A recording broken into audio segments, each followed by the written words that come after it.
Selamat pagi terhadap anak-anak kami semua. Kita bertemu kembali pada episode yang kedua ini untuk mempelajari bidang studi kimia. Minggu yang lalu sudah kita singgung bagaimana sebenarnya materi. Di situ akan kita jumpai semua jenis-jenis materi dan kamu sudah mengirimkan tugas-tugasmu yang sudah ya. Bagaimana sebenarnya materi itu yang mengandung kimia di dalam lingkungan masing-masing. Bukan di lingkungan orang lain, tapi lingkungan kita masing-masing. Untuk ini, kita lanjutkan pembelajaran kita. Materi hari itu sudah disinggung, yaitu segala sesuatu yang menempati ruang dan memiliki massa. Di dalam materi itu terjadi penggolongan materi. Materi terbagi atas dua bagian, yaitu zat tunggal dan campuran. Apa itu zat tunggal? Yaitu zat yang terisi oleh satu jenis. Contohnya apa itu? Air, garam. Itu semua adalah zat tunggal. Emas atau biasa disebut dalam kimia aurum, itu zat tunggal. Jadi kadang zat tunggal ini masih terbagi. Ada yang disebut dengan unsur, ada yang disebut dengan senyawa. Apa itu unsur? Yaitu zat tunggal yang tidak dapat diuraikan lagi secara kimia, namun baik secara fisika pun sekali. Tapi kalau dia senyawa, itu penggabungan antara unsur-unsur yang lebih daripada satu bagian. Contohnya tadi sudah kita buat H2O. Dia zat tunggal tapi berbentuk senyawa. H di situ ada 2, O-nya 1. Itu masih bisa diuraikan kembali. Nah, setelah diuraikan secara kimia, dia akan terbentuk kembali H2 dengan O2. Nah, jadi apa kegunaannya? Tentu ya kita tahu dalam kehidupan sehari-hari kalau dia O2. Banyak kita pergunakan itu untuk apa? Salah satu dulu untuk pernapasan. Kedua, apalagi kalau kita orang teknik, untuk membantu pembakaran. Itu biasa dipergunakan di workshop kita untuk mengelas dengan mempergunakan gas etuna, atau biasa disebut kalau bahasa sehari-hari karbit. Jadi karbit ini nggak boleh berdiri sendiri, harus dibantu dengan oksigen. Itu memiliki tabung. Nanti akan pada praktiknya nanti di workshop sana kamu mengelas, akan kamu nampak mana tabung oksigen, mana tabung gas etuna tadi. Itulah dia. Di dalam unsur terbagi dua bagian yang paling besar, tapi sebenarnya ada 3. Apa itu? Pertama dulu logam. Tentu banyak kamu jumpai, apalagi kita orang teknik, yaitu logam. Logam ini jangan condong terhadap koin untuk uang. Itu pun memang logam. Nah, karena apa? Bahannya ada yang mungkin berbentuk kuningan, ada yang berbentuk perak, ada yang berbentuk aluminium. Jadi itu semua adalah logam.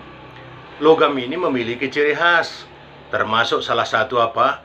Apabila kita gosok akan mengeluarkan kilap. Keras, itu semua sifatnya. Itu ciri-ciri daripada logam. Nanti bukumu bisa kamu baca itu lebih jelas semua. Tapi sedikit demi sedikit akan saya terangkan. Kedua, bagian daripada unsur tersebut adalah non-logam. Nah, bagaimana ciri khas non-logam? Tentu banyak kita jumpai dalam kehidupan sehari-hari. Nah, di rumah kita banyak itu. Salah satu dulu contohnya apa itu? Garam. Itu non-logam. Nah, itu dia. Bagaimana cirinya? Rapuh. Tidak bisa ditempa. Kalau logam tadi bisa ditempa. Contohnya dulu, per yang nggak berguna lagi. Bisa dibakar, bentuk menjadi parang. Bentuk menjadi pisau. Nah, sementara kalau dia garam, tidak bisa dibentuk. Kalau memang sudah kayak gitu, ya paling-paling dilarutkan atau dicairkan. Itu dia. Baru satu lagi metaloid. Itu penggabungan antara logam dengan non-logam. Jadi ada kandungan logamnya, ada yang tidaknya. Jadi di situ nanti dia tidak bisa dilengketkan terhadap magnet. Kalau logam boleh, non-logam tidak. Ini antara iya dengan tidak. Itu dia.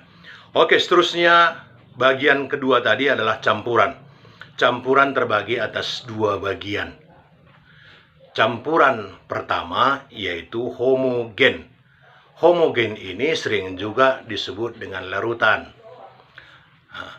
Jadi homogen itu yaitu penggabungan antara dua jenis atau lebih, tetapi gabungannya serba sama. Contohnya dulu kita buat dulu air manis. Itu adalah campuran. Gula tidak nampak lagi. Cuman bisa kita bedakan antara campuran itu. Apa itu? Kalau dia airnya tadi tetap mencair, gulanya mungkin nggak kita nampak, nggak kita rasakan dalam sentuhan, tapi melalui alat indera kita, contohnya dulu melalui lidah kita, bisa kita rasakan bahwa dia adalah gula, rasanya manis. Baru yang seterusnya adalah heterogen. Itu bagian campuran tadi. Bagaimana dengan heterogen? Heterogen adalah campuran yang berbeda. Umpamanya, kita ke perladangan. Di sana ada tanah, ada batu, ada rumputan. Berbeda. Sangat jauh berbeda. Melalui tangan kita bisa saja kita pisahkan. Tetapi kalau dia homogen, nggak bisa kita pisahkan melalui tangan kita. Mungkin melalui secara kimia, boleh. Contohnya dulu dengan melalui pemanasan. Air nanti akan menjadi gas, bisa nanti kembali tersisa gulanya. Baru di bagian seterusnya adalah koloid. Koloid ini sebenarnya sama dengan campuran. Cuman dia larutan di situ sama juga dengan suspensi. Contohnya apa itu koloid? Contohnya air susu. Kamu membuat teh susu pagi-pagi untuk minuman. Itu termasuk koloid. Jadi kalau kita mempergunakan senter itu, tahu kita bahwa itu koloid atau tidak. Kalau dia koloid, akan nanti terbentuk cahaya yang terpendar. Jadi saya kira untuk pertemuan kita pada pagi hari ini, inilah penjelasan saya secara singkat. Dan di akhir pembelajaran kita pada pagi hari ini, kita tetap dibebani tugas, yaitu untuk pembelajaran materi. Mulai dari awal pembelajaran kita, tugas kita saat ini adalah sesuai dengan judul buku kita di situ, itu kerjanya adalah meringkas. Meringkas kita mempergunakan kertas double folio. Ringkas. Dalam ringkasanmu itu nanti jangan bertele-tele, namanya pun ringkas. Jadi di situ nanti ringkas dia, baru nanti untuk menjawab soal-soal berikutnya nanti dari ringkasanmu itu akan terjawab dengan jelas. Saya kira itu yang saya sampaikan pada pagi hari ini. Tugas kita, saya ingatkan kembali, hanya meringkas untuk bab pertama ini. Sekian dan terima kasih atas perhatiannya. Jangan lupa mengerjakan tugas-tugas itu semua.